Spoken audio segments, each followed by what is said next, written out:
Hi friends, எல்லாருக்கும் வணக்கம். எல்லாரும் எப்படி இருக்கீங்க?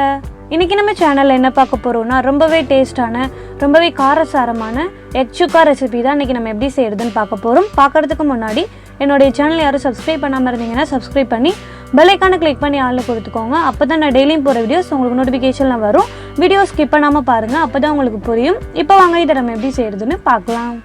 எக் சுக்கா ரெசிபி செய்யறதுக்கு இங்க நான் வந்துட்டு ஒரு 6 முட்டை எடுத்து நல்லா அவிச்சிட்டு இதோட தோலெல்லாம் உரிச்சிட்டு நான் எடுத்து வச்சிருக்கேன். இதை நம்ம இப்போ என்ன பண்ண போகிறோம்னா இதோட மஞ்சக்கருவு மட்டும் உடையாமல் தனியாக நம்ம எடுத்துட போகிறோம். இதோட வெள்ளைக்கருவை சின்ன சின்ன பீசஸாக நம்ம கட் பண்ணி எடுத்துக்க போகிறோம்.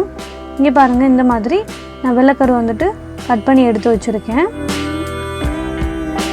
அதே மாதிரி மஞ்சக்கருவையும் இந்த மாதிரி நான் உடையாமல் எடுத்து வச்சுருக்கேன். இதே மாதிரி நீங்களும் எடுத்து வச்சுக்கோங்க. இங்கே நான் ஸ்டவ் ஆன் பண்ணி பாத்திரம் எடுத்திருக்கேன். பாத்திரத்தில் வந்துட்டு இப்போ நம்ம 2 ஸ்பூன் எண்ணெய் ஊற்றிக்கலாம்.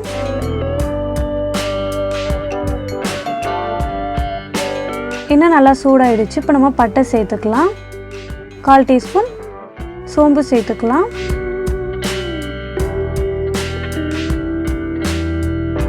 இது கூட காரத்துக்காக 2 பச்சை மிளகாய் சேர்த்துக்கலாம். கொஞ்சமாக கருவேப்பிலை. இது நல்லா பொரிஞ்சதுக்கப்புறமா 1/4 டீஸ்பூன் மஞ்சத்தூள், 1/4 டீஸ்பூன் ஜீரகத்தூள், 1 டீஸ்பூன் மிளகுத்தூள், 1 டீஸ்பூன் கரம் மசாலா, 1/4 டீஸ்பூன் மல்லித்தூள் சேர்த்துக்கலாம். தேவையான அளவு உப்பு இதெல்லாம் சேர்த்து இதோட பச்சை வாசம்லாம் போகிற அளவுக்கு நல்லா நம்ம வதக்கி எடுத்துக்கலாம். இப்போ நல்லா நான் வதக்கிட்டேன். இப்போ நம்ம கட் பண்ணி எடுத்து வச்சுருந்தோம் இந்த வெள்ளைக்கருவையும் நம்ம இதில் சேர்த்துடலாம். சேர்த்தாச்சு. இப்போ நல்லா நம்ம கலந்து விட்டுக்கலாம். ஒரு 2 மினிட்ஸ் நல்லா அந்த மாதிரி வதக்கி விட்டுக்கலாம்.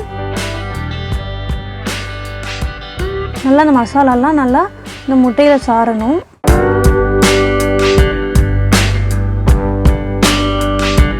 இப்போ நம்ம எடுத்து வச்சுருந்த அந்த மஞ்சள் கருவையும் நம்ம இதில் சேர்த்துடலாம். உடஞ்சிராமல் பார்த்து நல்லா அந்த மாதிரி திருப்பி விட்டுக்கோங்க.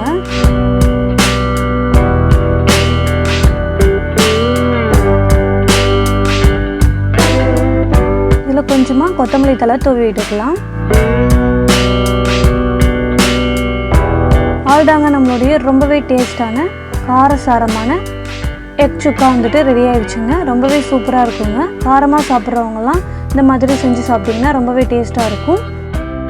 கண்டிப்பாக ட்ரை பண்ணி பார்த்துட்டு எப்படி இருக்குங்கிறத கமெண்ட்டில் சொல்லுங்கள். இந்த வீடியோ உங்களுக்கு பிடிச்சிருந்துச்சுன்னா என்னோட சேனலை சப்ஸ்கிரைப் பண்ணி பெல் ஐகானை கிளிக் பண்ணி ஆளில் கொடுத்துக்கோங்க. அப்போ தான் நான் டெய்லியும் போகிற வீடியோஸ் உங்களுக்கு நோட்டிஃபிகேஷனில் வரும். லைக் பண்ணுங்கள், ஷேர் பண்ணுங்கள், கமெண்ட் பண்ணுங்கள். தேங்க்யூ.